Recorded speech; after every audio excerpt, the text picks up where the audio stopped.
Bienvenue sur la chaîne Dr MZM.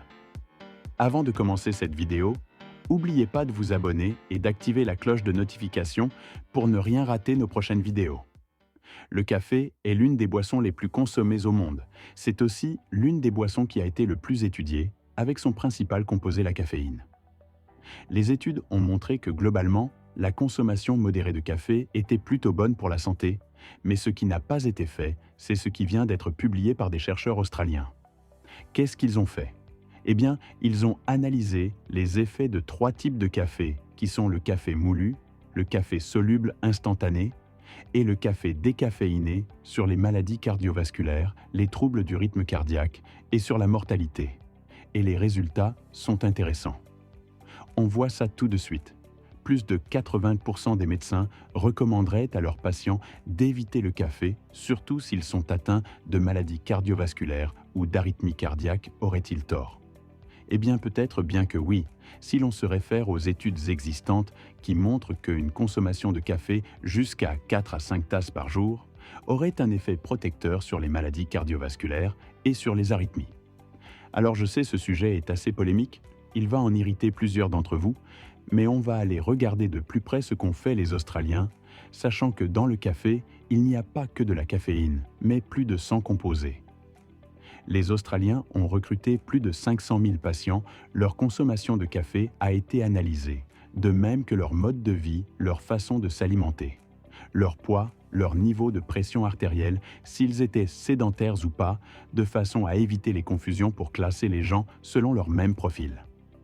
La consommation de café a été classée en 3 catégories. Ceux qui buvaient du café moulu, ceux qui buvaient du café instantané en poudre et ceux qui préféraient le café décaféiné. Ensuite, les consommateurs par catégorie de café absorbé ont été classés en 6 groupes. Ceux qui ne buvaient pas de café du tout, ceux qui buvaient moins d'1 tasse par jour, ceux qui buvaient 1 tasse par jour, puis de 2 à 3 tasses par jour, ceux qui absorbaient entre 4 et 5 tasses par jour. Et enfin, ceux qui consommaient plus de 5 tasses par jour. Les critères de jugement ont consisté en le recueil d'événements pendant une quinzaine d'années, c'est-à-dire des événements cardiovasculaires comme l'apparition d'infarctus, d'accident vasculaire cérébral, d'insuffisance cardiaque ou d'arythmie cardiaque, c'est le cœur qui bat de façon irrégulière. Et ensuite, bien sûr, la mortalité a été analysée. Pour le café moulu, le café instantané soluble et le café décaféiné ont été observés des relations positives entre cette consommation des 3 cafés et le fait qu'il y ait moins de maladies cardiovasculaires et une mortalité inférieure. Ainsi, avec une consommation modérée entre 2 et 3 tasses par jour, il y avait bien une réduction des événements cardiovasculaires et une réduction de la mortalité. Le café moulu et le café instantané, mais pas le décaféiné, étaient associés à une réduction des arythmies, et il existe bien une relation entre arythmie et consommation de café, avec caféine. Ici, les courbes oranges et rouges figurent cette consommation de café moulu ou instantané. Donc avec café, il existe une courbe genre de courbe qui est très souvent observée en médecine. Dite courbe en U. On voit ici que le bénéfice augmente jusqu'à une consommation de 4 à 5 tasses par jour. C'est-à-dire qu'il y a moins d'arythmie et qu'au-delà de ces 4 à 5 tasses par jour, le bénéfice disparaît. La courbe noire qui figure la consommation de décaféiné. Elle nous montre aucune relation entre sa consommation et la diminution des arythmies. Alors on sait bien que la caféine à forte dose peut être toxique entraînée. Une nervosité, une anxiété, des insomnies, mais aussi ce qui nous intéresse ici, qu'elle peut entraîner des arythmies cardiaques. Eh bien ici, à dose modérée, c'est exactement l'inverse.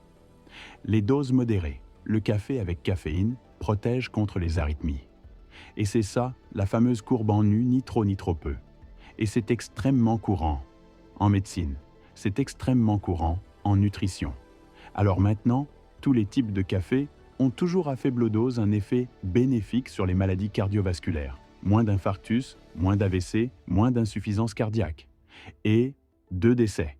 C'est que, comme je vous l'ai dit, il n'y a pas que la caféine dans les cafés, mais une centaine d'autres molécules, on l'a vu ainsi, émettre l'hypothèse que ces effets bénéfiques étaient dus à la présence dans le café de polyphénols, de magnésium, qui par leurs propriétés antioxydantes pouvaient protéger contre l'apparition de ces maladies cardiovasculaires pour conclure le café moulu en poudre ou décaféiné à dose modérée de 2 à 3 tasses par jour est bon pour le cœur. L'arythmie cardiaque, quant à elle, ne diminue que lorsque les cafés sont caféinés. Ce travail est un progrès qui me semble important dans la compréhension des effets du café et de la caféine sur l'organisme, et ici, plus précisément sur le cœur.